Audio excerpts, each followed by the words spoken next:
Hi hello বন্ধুরা, আমি অনিমা তোমাদের কাছে একটা ঘরোয়া উপকরণ নিয়ে চলে এলাম। আজকের উপকরণ হচ্ছে চুলের কিভাবে যত্ন করব বাড়িতে বসে। তো দেখে নাও, প্রথমেই আমি নিয়েছি জবা পাতা, লাল জবা পাতা। তার সাথে আছে অ্যালোভেরা গাছের গাছ, মানে 2 টুকরো নিয়েছি, যেহেতু আমার চুলের লেন্থটা অনেকটাই ছোট। তার সাথে আছে অল্প নিম পাতা, আর আছে লাল জবা কুঁড়ি। ফুল হলেও চলবে, কোনো অসুবিধা হবে না। আর তার সাথে আছে 1 মুঠো দূর্বা ঘাস, আর এখানে একটা আছে ছোট পেঁয়াজ আর পাতিলেবু, আর তার সাথে আছে হার্বি হেনা।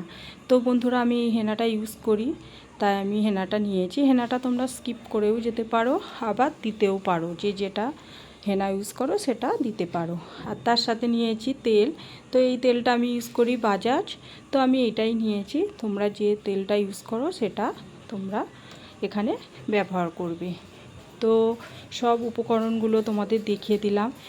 বন্ধুরা, তোমরা তো জানোই এখন আমাদের চুলের নানান সমস্যা, চুল পড়ে যাচ্ছে, চুলের ডগা ফেটে যাচ্ছে।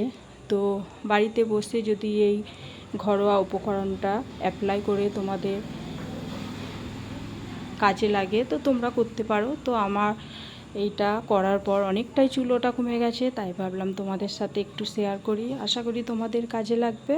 আর যদি ভিডিওটা ভালো লাগে একটু লাইক কমেন্ট করে দিও।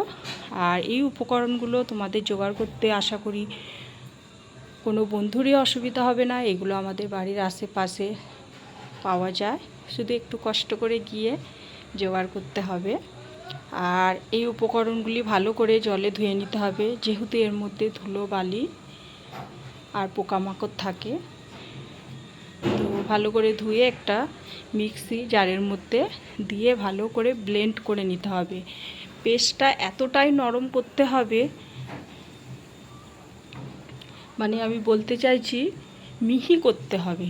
যত মিহি হবে চুলে লাগাতে তত সুবিধা হবে। আর এটা যদি গোটা গোটা হয়ে থাকে তখন চুল থেকে ঝরে পড়ে যাওয়ার সম্ভাবনা থাকে। আর এটা যতটা মিহি হবে চুলে লাগাতে ততটা সুবিধা হবে। দেখতেই পাচ্ছ, তোমাদের সাথে কথা বলতে বলতে পেস্টটা আমি তৈরি করে ফেলেছি। তো পেস্টটা ঠিক এই রকম হয়েছে। তোমরা এটা লোহার কড়াতেও পেস্টটা বানাতে পারো। আর এর মধ্যে আমি হেনাটা দিয়ে দিচ্ছি। এই হেনাটা আমি আগের দিনকে অর্ধেকটা ইউজ করেছিলাম, তো এবারে অর্ধেকটা ইউজ করছি। আর পেস্টটা খুব একটা পাতলা হবে না, মোটামুটি ঘন ঘন থাকবে, যেহেতু এর মধ্যে লেবু, তেল, টক দই পড়বে, তখন এই পেস্টটা অনেকটা পাতলা হয়ে যাবে। তাই আগে থাকতে কোনো জল মেশাবো না। আর দেখতেই পাচ্ছ, হাফ চামচ মতন তেল দিয়ে দিলাম। তারপর লেবুর রসটা দিয়ে দিতে হবে, আর তারপর টক দইটা দিয়ে ভালো করে মিশ্রণটা বানিয়ে নিতে হবে। আর এই মিশ্রণটা তৈরি করতে আমার ছোট বাটির, কাঁচের বাটির 1 বাটি লেগেছে, যেহেতু আমার চুলের লেন্থটা অনেকটাই ছোট। আর যাদের লেন্থটা মাঝারি সাইজে তাদের 2 বাটি লাগবে, আর যাদের অনেকটাই লম্বা চুল তাদের 4 বাটি লাগবে। আর দেখতেই পাচ্ছ মিশ্রণটা ঠিক এই রকম দেখতে হয়েছে। তো টাটা বন্ধুরা, ভিডিওটা ভালো